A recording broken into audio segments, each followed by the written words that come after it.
Look, man, let me do this quick fight before Urs and Lubin.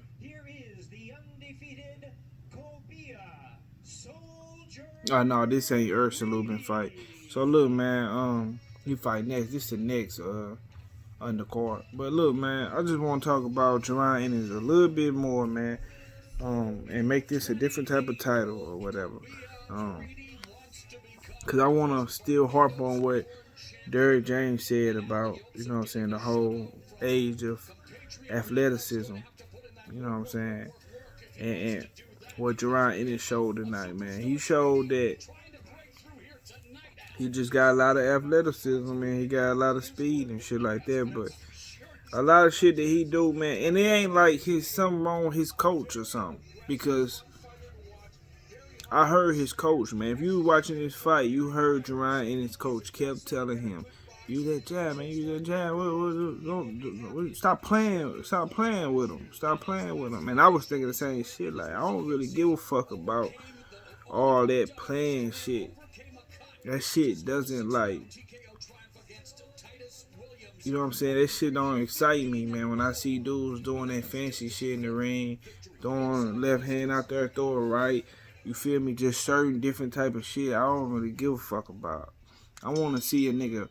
This is why Earl Spence my favorite fighter, man. Because when that nigga was coming up with his early fights, you seen the fundamentals and you seen him break a nigga down and you seen how a nigga came in fresh and he just was depleting fast. You know what I'm saying? You see him just getting broke the fuck down to the body and broken up with that jab.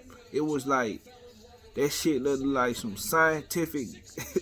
It looked like, you know what I'm saying, some good shit, man. That's just what it is, man. But when I watch a lot of fighters, that's why I like Shakur Stevenson so much too, because he fundamentally sound, man. He got good fundamentals, man. He can do it all. And when Earl Spence was coming up with these young fighters, man, he was breaking them down and getting them the fuck up out of there. You know what I'm saying? The right way. See, the way jaron Ennis fight, this nigga was leading with left hooks. You know what I'm saying? He was leading with left hooks. He was throwing like wild shit. Wild shit, like shit that you ain't supposed. I tell you what, man, niggas better be lucky Madonna ain't still around this motherfucker. Cause if Marcus Madonna was still around, man, a lot of fighters today will be getting their motherfucking top knocked off. You know what I'm saying? Because the shit Keith Thurman, you know what I'm saying? See, Keith Thurman, man, he ain't fundamentally sound either. But if Madonna was still around, Madonna would have fucked over Keith Thurman, man. I'm just telling you just what it is, man. He would have fucked over Keith Thurman. He would have fucked over a lot of dudes. But what jaron Ennis did tonight, man, I ain't gonna stop. I like him, and I fuck with him. But I wasn't too impressed. You know what I'm saying? I wasn't. That shit wasn't impressive to me. You know what I'm saying?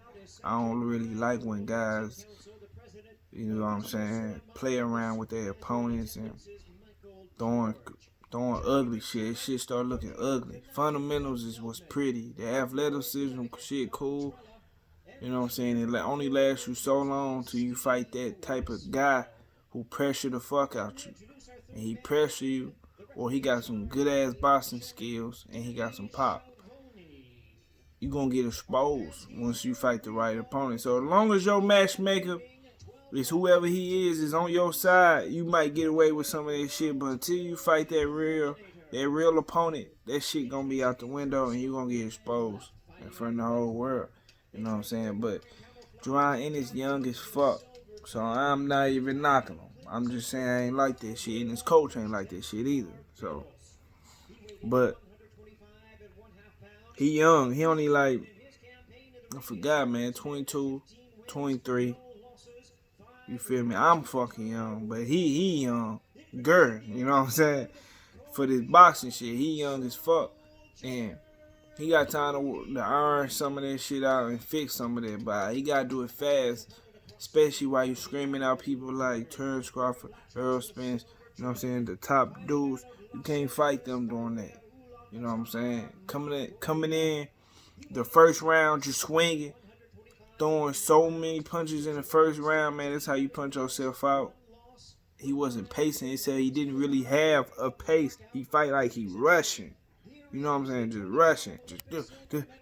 It ain't like organized and paced and picking the shots. You just throwing shit. You feel me? Like, it ain't even his trainer fault. Because I heard his trainer. His trainer said, nigga, throw that fucking jab, then bend your knees and start ripping them fucking shots. You know what I'm saying? He can't fight you on the inside game. And I heard this nigga, Jaron Ennis, strength and conditioning coach, I did a video on that, tried to say that Earl Spence ain't got no defense. But then I just watched Jaron Ennis tonight. That boy got hit a lot. And he do a lot of throwing, you feel me, bullshit, and then try to duck and dodge. That shit ain't no fucking defense, man. It's stupid shit.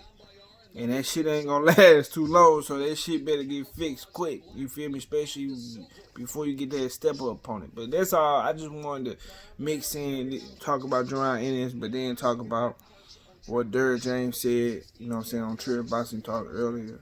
But it is what it is, man. I'm gonna watch this other little fight, man, and then come back and talk to y'all about this Erson Lupin fight too, see how he look. But that's that, man. Y'all hit that like button to support the channel, man. Hit that subscribe bell, and I'm out.